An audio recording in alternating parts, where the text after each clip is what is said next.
Yes बेटा, good evening. बेटा नया चैप्टर आज स्टार्ट करेंगे, वेक्टर्स।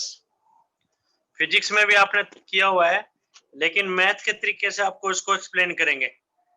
फिजिक्स में आपने चाहे किया है चाहे नहीं किया है, लेकिन आप लोगों को समझ में आएगा।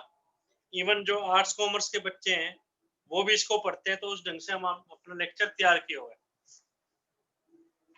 और इस चैप्टर का पिछले किसी चैप्टर से बेटा कोई लिंक नहीं है। तो स्टार्ट कर रहे हैं बेटा, वेक्टर्स।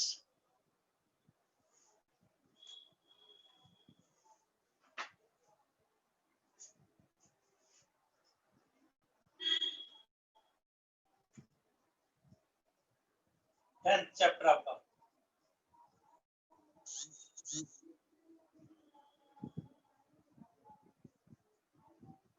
तो वेक्टर की डेफिनेशन, फर्स्ट पॉइंट डेफिनेशन क्या है? तो वेक्टर इज क्वांटिटी, वो चीज, वो quantity having magnitude and direction both, जिसमें मैग्नीट्यूड भी मैटर करता हो और डायरेक्शन भी मैटर करती हो।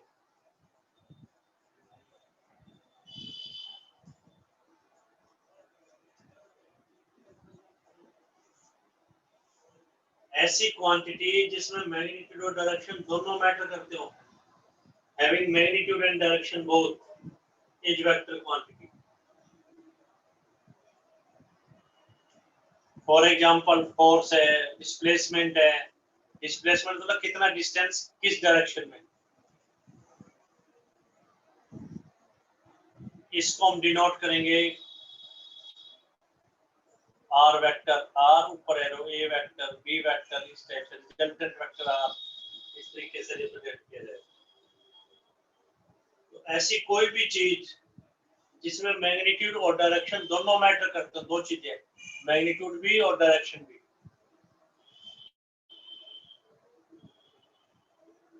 उसका नाम वेक्टर क्वांटिटी है। सेकंड, वेक्टर को हम कैसे रिप्रेजेंट करेंगे?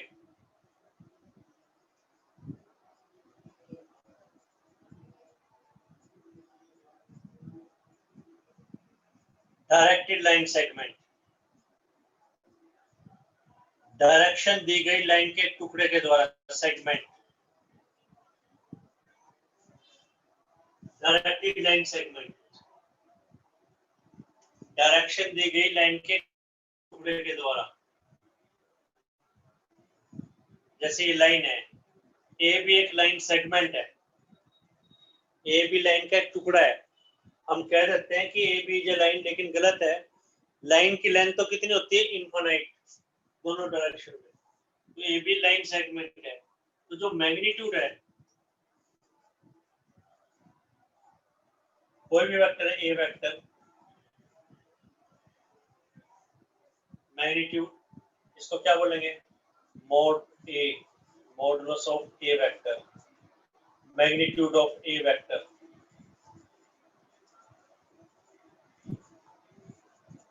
Mode, magnitude, modulus.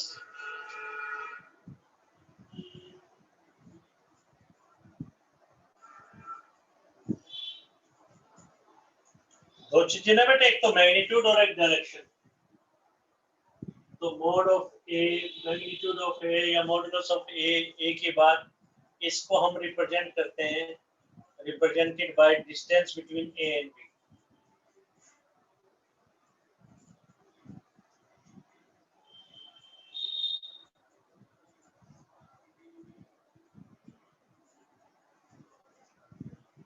ए और बी के बीच का जो डिस्टेंस है वो क्या रिप्रेजेंट करता है? मैग्नीट्यूड को, मैग्नीट्यूड को रिप्रेजेंट करता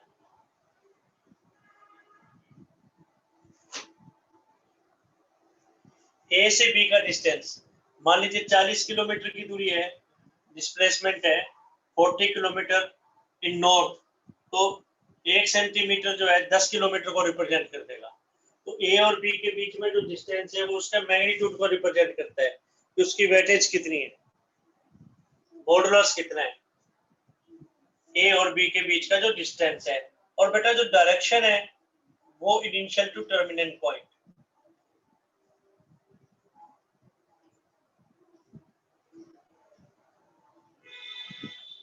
initial point to terminal point. Direction initial point से टर्मिनल पॉइंट तक होगी, स्टार्टिंग पॉइंट से एंड पॉइंट तक। तो डायरेक्टेड लाइन सेगमेंट को हम ए बी वेक्टर भी कह सकते हैं। ए से बीच का जो गैप है वो तो मैग्नीट्यूड को रिप्रेजेंट करेगा, और डायरेक्शन इनिशियल पॉइंट से टर्मिनल पॉइंट तक होगी, स्टार्टिंग पॉइंट से टर्मिनल पॉइंट तक। तो डायरेक्टेड लाइन सेगमेंट की नोटेशन है कैपिटल ए बी, वेक्टर की स्मॉल है, लेकिन हम जो डायरेक्टेड लाइन सेगमेंट है इसको वेक्टर भी बोल देते हैं, वेक्टर ए बी। ए से बी, ए से बी बेटा ये तो नेचुरल है। वेक्टर को हम किससे रिप्रेजेंट कर सकते थे? उस चीज से रिप्रेजेंट कर पाएंगे जिसमें मैग्नीट्यूड भी हो और डायरेक्शन भी हो। तो जो डायरेक्टेड लाइन सेगमेंट है, लाइन का एक टुकड़ा, वो तो बेटा मोड मैग्नीट्यूड या मॉडुलस को रिप्रेजेंट करेगा, और direction from initial to terminal point, initial से टर्मिनल पॉइंट तक होगा। खैर फिजिक्स में बच्चों ने पढ़ा भी हुआ है, लेकिन जो आर्ट्स कॉमर्स के बच्चे हैं उनको भी समझ में आना चाहिए। बल्कि फिजिक्स वाले बच्चे कई बार कंफ्यूज हो जाते हैं, आर्ट्स कॉमर्स वाले बच्चे ढंग से कर देते हैं। बताते हैं बेटा किसी चीज को। फर्स्ट एग्जांपल देखते हैं बेटा रिप्रेजेंटेशन का, वेक्टर को कैसे रिप्रेजेंट करेंगे। फर्स्ट एग्जांपल देखिए,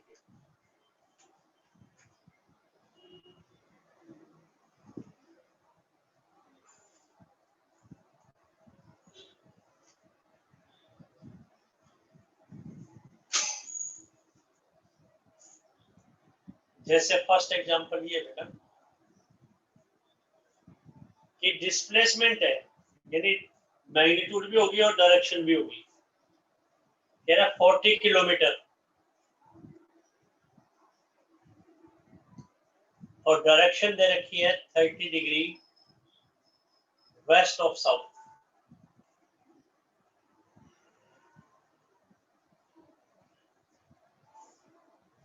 कह रहा है इसको रिप्रेजेंट कीजिए।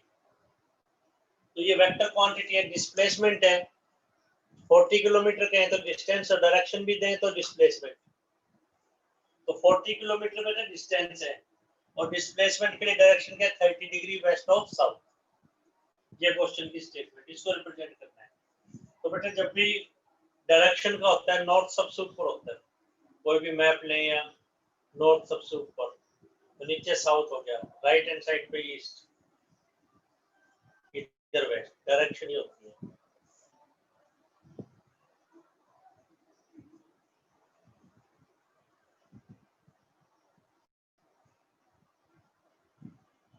अब देखिए बेटा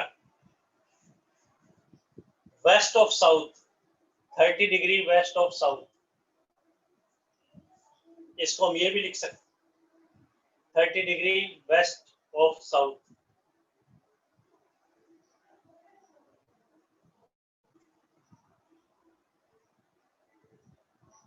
तो वेस्ट ऑफ साउथ, ये साउथ है बेटा, ये इनिशियल पॉइंट है ओ, इनिशियल स्टार्टिंग पॉइंट। तो बेटा स्टार्टिंग पॉइंट पे ये रखा मार्कर वेस्ट ऑफ साउथ, ये साउथ डायरेक्शन है इधर, वेस्ट ऑफ साउथ, इसको 30 डिग्री रोटेट कर दिया, वेस्ट ऑफ साउथ,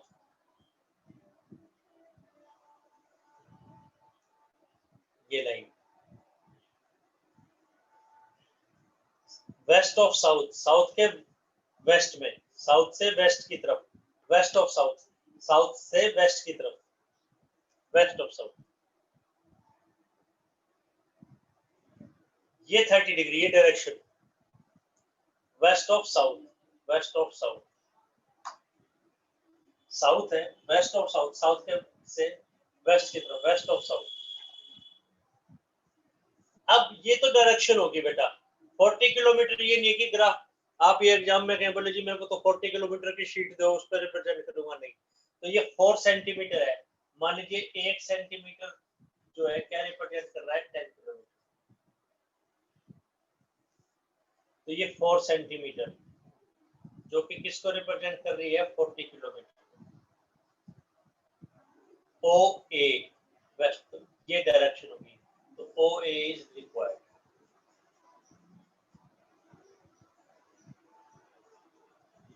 आंसर। इसको हाईलाइट कर दो।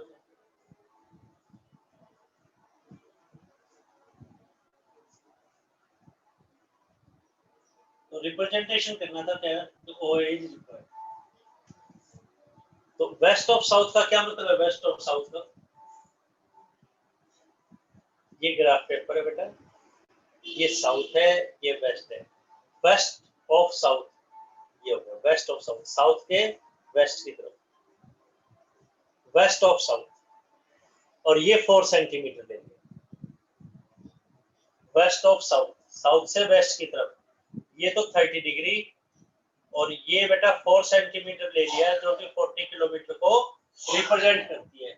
तो ये डिस्प्लेसमेंट, ये रिप्रेजेंटेशन, ऐसी चीज जिससे मैग्नीट्यूड और डायरेक्शन दोनों ही रिप्रेजेंट हो जाए, दैट इज डिस्प्लेसमेंट। इसी तरीके से फर्स्ट क्वेश्चन करेंगे बेटा। कोई डाउट? मैग्नीट्यूड को रिप्रेजेंट किया, कोई डाउट? डायरेक्शन को रिप्रेजेंट किया, कोई डाउट? 1 2 में कोई डाउट? मैग्नीट्यूड और डायरेक्शन को रिप्रेजेंट किया। तो ऐसी क्वांटिटी जिसमें मैग्नीट्यूड और डायरेक्शन दोनों, मैग्नीट्यूड भी था, इसकी वेटेज क्या है 40 किलोमीटर, और डायरेक्शन क्या है 30 degree west of south, west of south 30 degree, south के वेस्ट में 30 डिग्री, ये 40 किलोमीटर की डिस्प्लेसमेंट। तो ओ इज रिक्वायर्ड, ये रिक्वायर्ड है। कोई डाउट? तो मोड, मॉडुलस, मैग्नीट्यूड, लेंथ भी कह देते हैं, लेंथ।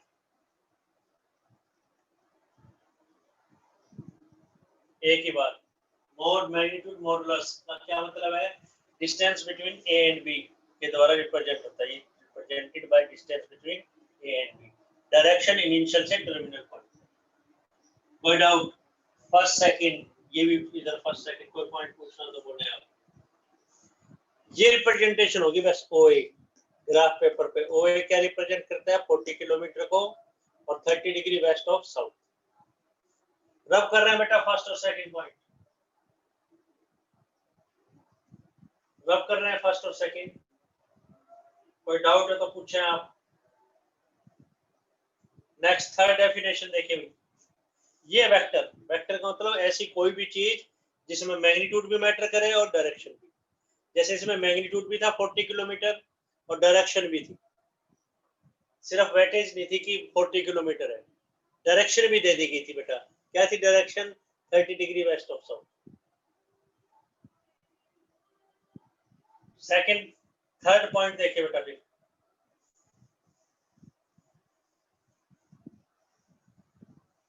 तो वेक्टर की कुछ टर्म्स जो आपको अच्छे ढंग से आनी चाहिए। पिछले किसी चैप्टर से इसका कोई लिंक नहीं, कोई डेरिवेटिव, ट्रिग्नोमेट्री इस ढंग से नहीं है इसके अंदर।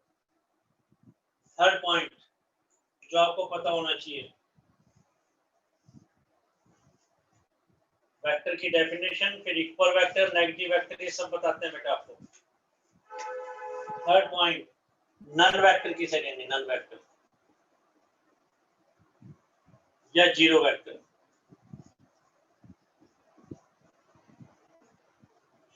प्लस उनका रखे तो कंफ्यूजन आप अभी null vector, five vector, empty vector, ऐसा नहीं है ये, नल या जीरो वेक्टर। इसको हम डिनोट करेंगे ओ वेक्टर से। स्मॉल अल्फाबेट तो जीरो वेक्टर भी कह देते हैं, O vector. A vector having zero magnitude.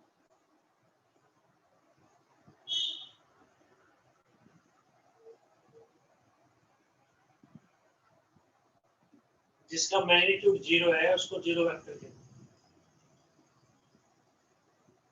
हैं। फॉर एग्जांपल ए वेक्टर, तो ए वेक्टर का मैग्नीट्यूड कितना है बेटा?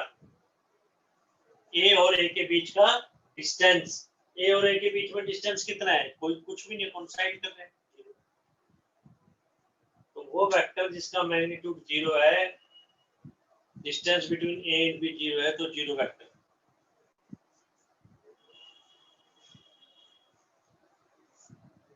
और इक्वल वेक्टर किसे कहेंगे? Equal,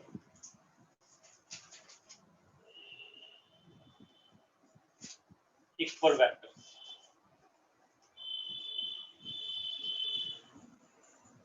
A equal to B. Now, if vector की दो चीजें हैं, दोनों चीजें सेटिस्फाइड होनी चाहिए, मॉडुलस ए मॉडुलस बी के इक्वल और डायरेक्शन से।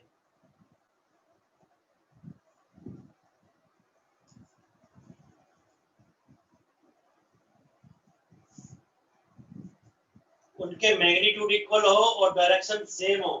डायरेक्शन सेम का क्या मतलब है?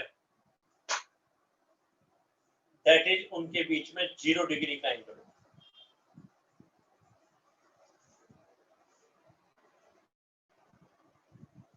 For example A B vector, C D vector, इनका मैग्नीट्यूड सेम है और डायरेक्शन 0 डिग्री की है।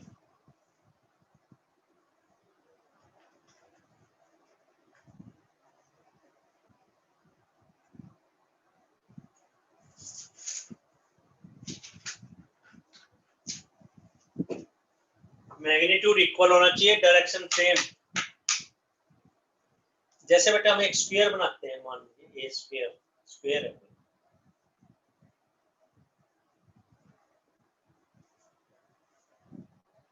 हालांकि A B length B C length ये सब लेंथ इक्वल है, तो A B is not equal to B C. क्या रीजन है? इनका मैग्नीट्यूड तो सेम है। ए बी और बी सी इक्वल क्यों नहीं है? मैग्नीट्यूड तो सेम है, डायरेक्शन तो 90 डिग्री पे आ रही है ना बेटा, इनकी सेम तो नहीं है। हाँ, ए बी वेक्टर फिर इक्वल किसके होगा बेटा? डी सी वेक्टर के इक्वल। क्यों? Magnitude same, direction same. Direction same मतलब 0 डिग्री है, ये इक्वल वेक्टर्स बेटा। तो जैसे हम पैरेललोग्राम के अंदर, रेक्टेंगल, स्फीयर के अंदर यूज करें इस रिजल्ट को, A B equal to D C vector. Fifth point, और डाउट करिए,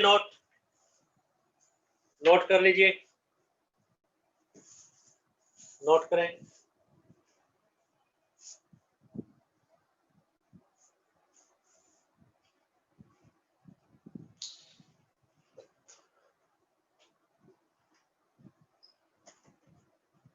कोई कंफ्यूजन है तो बोलने बेटा।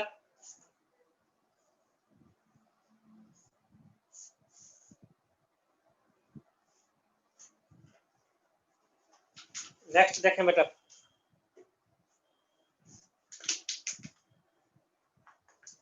फिफ्थ पॉइंट,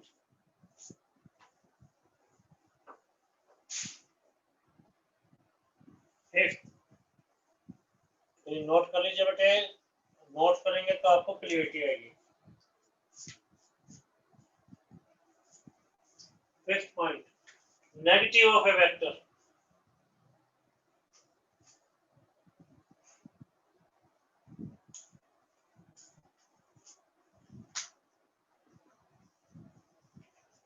ए वेक्टर जो कि ए बी के द्वारा रिप्रेजेंटेड है, या ए बी वेक्टर भी कह देते हैं, ये क्या होगा बेटा? Negative of A B. इसको हम लिखेंगे माइनस ए और माइनस ए बी।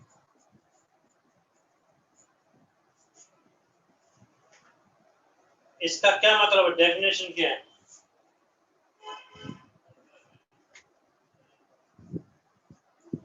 वो वेक्टर जिसका मैग्नीट्यूड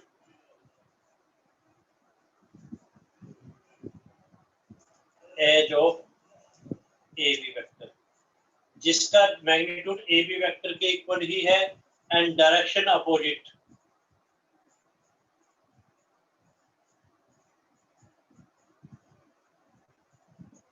अपोजिट डायरेक्शन, उल्टी डायरेक्शन। अपोजिट का मतलब कितना डिग्री का एंगल?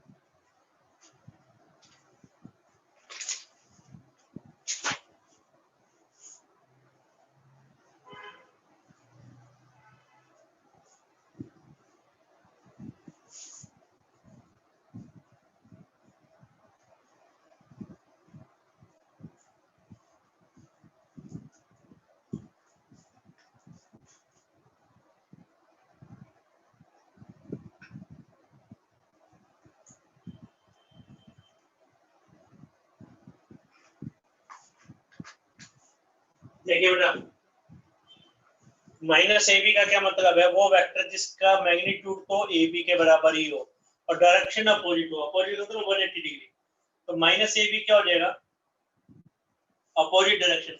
ए बी के बीच में वही डिस्टेंस है जो बी ए के बीच में है, अपोजिट का मतलब 180 डिग्री, तो ये 180 डिग्री बन रहा है, तो बी ए लिखते हैं, क्योंकि बी एक ऐसा वेक्टर है जिसका मैग्नीट्यूड ए बी के इक्वल ही है, लेकिन डायरेक्शन अपोजिट है, जैसे एक ए बी की तरफ एक उल्टी डायरेक्शन में आ रहा है, यानी 180 डिग्री पे आ रहा है।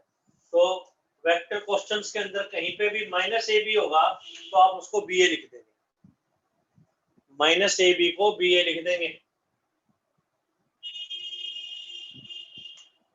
7 पॉइंट, किसी एक वेक्टर 6 पॉइंट, किसी एक वेक्टर को किसी स्केलर से कैसे गुणा करेंगे,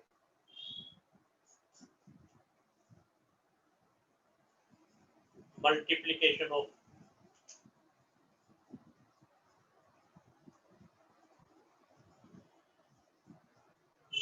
बाय स्केलर बाय कांस्टेंट, 2 या 3 से मल्टीप्लाई करेंगे, तो इसको लिखेंगे एम ए। फिजिक्स वाले बच्चे कई कहते हैं, बोल रहे हैं एम और ए के बीच में डॉट लगा, कोई कहता है एम और ए के बीच में क्रॉस लगा, ये गलत। आर्ट्स कॉमर्स वालों को पता ही नहीं डॉट क्रॉस क्या होता है, तो कंफ्यूज ही नहीं होंगे। तो इनके बीच में कोई साइन नहीं होगा, डॉट या क्रॉस तो दो वेक्टर्स के बीच में होती है, कोई साइन नहीं इसके लिए। जैसे बेटा 2a वेक्टर लिखते हैं, तो ये m कैसा वेक्टर होगा, A vector having magnitude m times, ये वो वेक्टर होगा जिसका magnitude m times of a,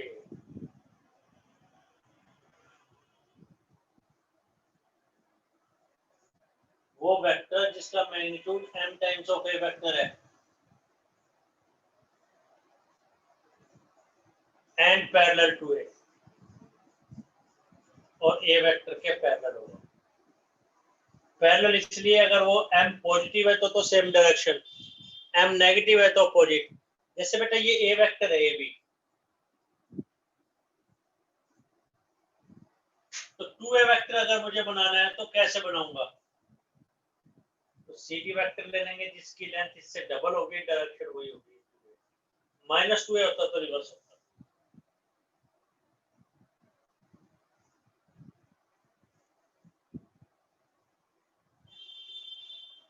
कोई डाउट, तो नेगेटिव ऑफ वेक्टर का मतलब इनिशियल और टर्मिनल पॉइंट को इंटरचेंज कर दो, तो अपना डायरेक्शन अपोजिट होगी। किसी एक वेक्टर को m से मल्टीप्लाई करना है तो क्या लिखेंगे, एम ए, ये वो वेक्टर है जिसका magnitude m times of a है and parallel to a, a के पैरेलल, जैसे 2। 7 पैरेलल या कोलिनियर, कोई डाउट, 7 है पैरेलल या कोलिनियर,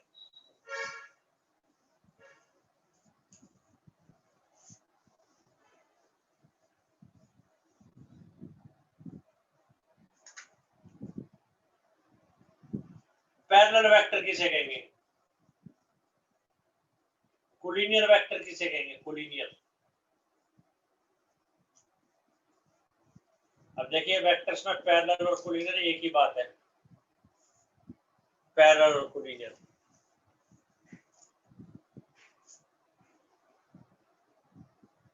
वेक्टर्स हैविंग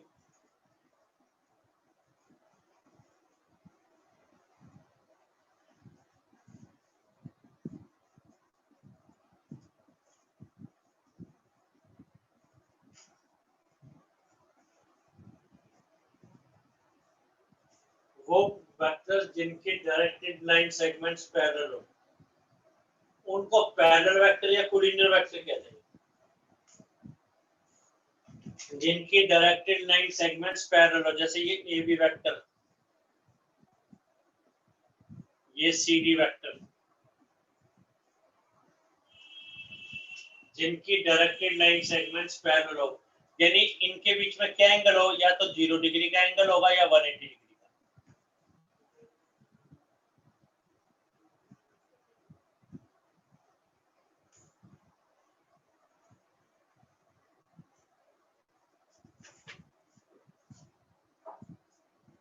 करिए नोट।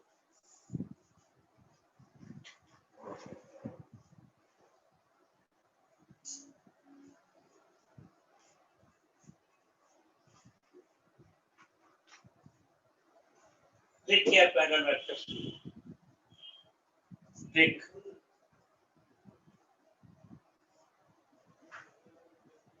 पैरेलल या कोलिनियर वेक्टर्स की ट्रिक है।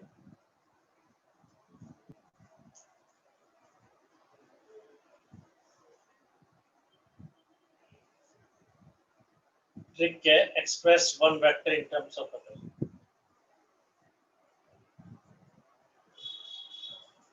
एक वेक्टर को दूसरे वेक्टर के टर्म्स में एक्सप्रेस करना।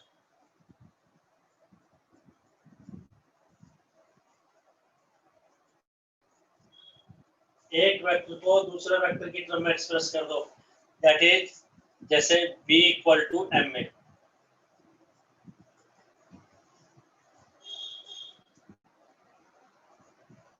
एक वेक्टर दूसरे वेक्टर की टर्म में एक्सप्रेस हो गया। पैरेलल क्यों होंगे बेटा?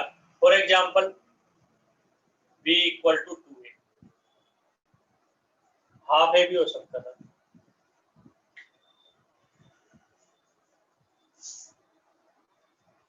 तो बेटा ये पैरेलल क्यों होंगे? बाय डेफिनेशन 2a वेक्टर का क्या मतलब है? 2a वेक्टर का क्या है? b vector. 2a वेक्टर कौन सा वेक्टर है? b vector. 2a वेक्टर कैसा वेक्टर है? जिसका मैग्नीट्यूड a वेक्टर से तो डबल है और डायरेक्शन a वाली है। 2a कैसा वेक्टर है? जिसका मैग्नीट्यूड तो 2a वेक्टर इससे डबल है, उससे हमें कोई मतलब नहीं। 2a वेक्टर b के पैरेलल है। 2a वेक्टर की डायरेक्शन क्या है? जो a वेक्टर की है, हैंस पैरेलल, इसलिए पैरेलल है 2a वेक्टर की। तो एक वेक्टर दूसरे वेक्टर की टर्म में एक्सप्रेस हो जाता है तो पैरेलल वेक्टर होता है। नेक्स्ट देखिए बेटा, फिर यूनिट वेक्टर किसे कहेंगे? यूनिट वेक्टर, यूनिट वेक्टर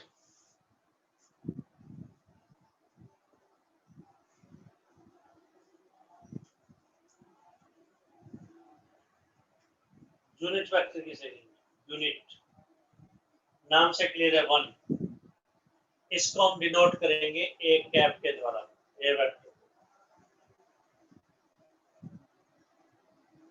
कब होगा? इफ मॉडुलस ए इज 1, अगर उस वेक्टर का मॉडुलस किसके इक्वल है? 1 के।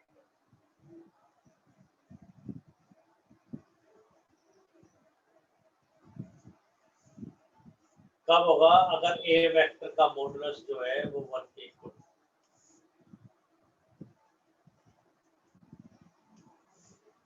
नोट रिजल्ट,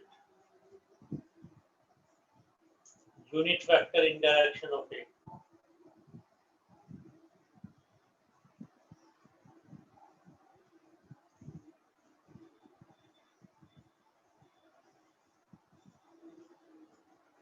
उस वेक्टर को उसके मैग्नीट्यूड से डिवाइड कर दो।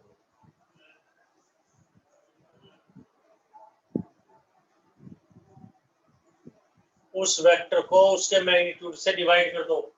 General knowledge, 1 mod a lambda की तरह ए वेक्टर।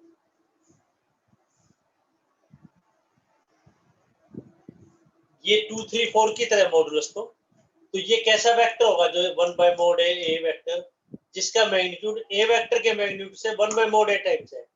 ए वेक्टर का मैग्नीट्यूड क्या है? mod a, इससे 1 by mod a टाइम्स है, तो मैग्नीट्यूड 1 ही तो बन गया। किसी वेक्टर को मैग्नीट्यूड से डिवाइड करते हैं तो बाय डेफिनेशन ऑफ, जैसे m ए वेक्टर, तो वो वेक्टर ए वेक्टर के मैग्नीट्यूड से 1 by mod a टाइम्स है, तो 1 ही तो हो गया। और अगर पैरेलल निकालना हो, यूनिट वेक्टर पैरेलल टू ए, तब भी यही आंसर रहेगा, प्लस माइनस लग जाएगा, अपोजिट डायरेक्शन भी हो सकती है।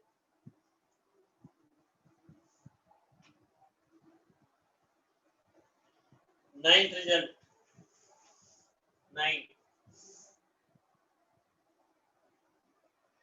रब कर रहे हैं बेटा। ये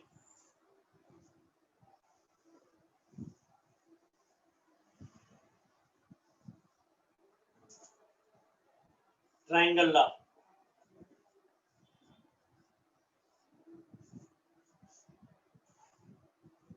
ट्रायंगल लॉ फिजिक्स में तो बड़े टिपिकल वैसे कराया जाता है।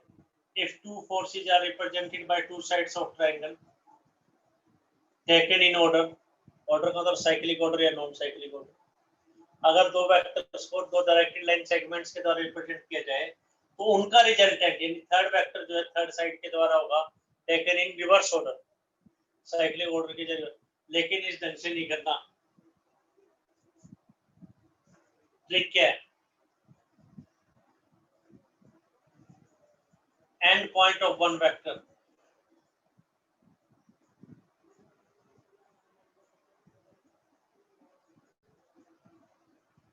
एक वेक्टर का end point must be equal to starting point of second vector.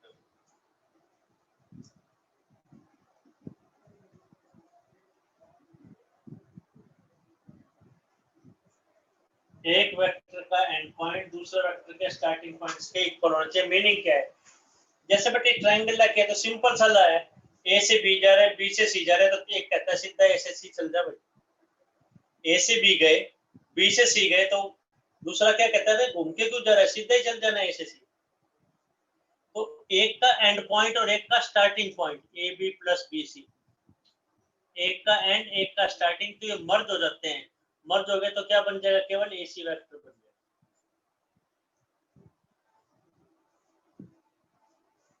एक का एंड कोई ट्रायंगल बना के देखने की जरूरत नहीं है, एक का एंड एक का स्टार्टिंग, तो बी और बी मर्ज हो गए तो एसी वेक्टर। एसी वेक्टर एक का एंड और एक का स्टार्टिंग इक्वल होना चाहिए, तो एसी वेक्टर बन जाएगी। बस कोई ट्रायंगल नहीं बनाना, ए से बी गए, बी से सी गए, से ए से सी चले जाओ, बस आंसर। ये बताइए ए बी प्लस ए सी किसके इक्वल होगा?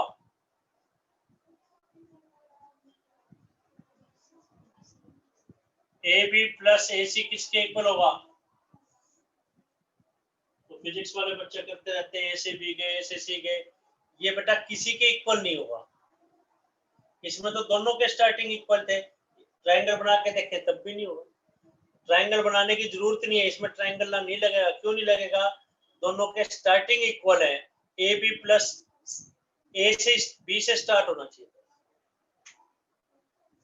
तो इसमें ट्रायंगल नहीं लगेगा। कहीं आप सोचो इसमें ट्रायंगल क्या लगेगा?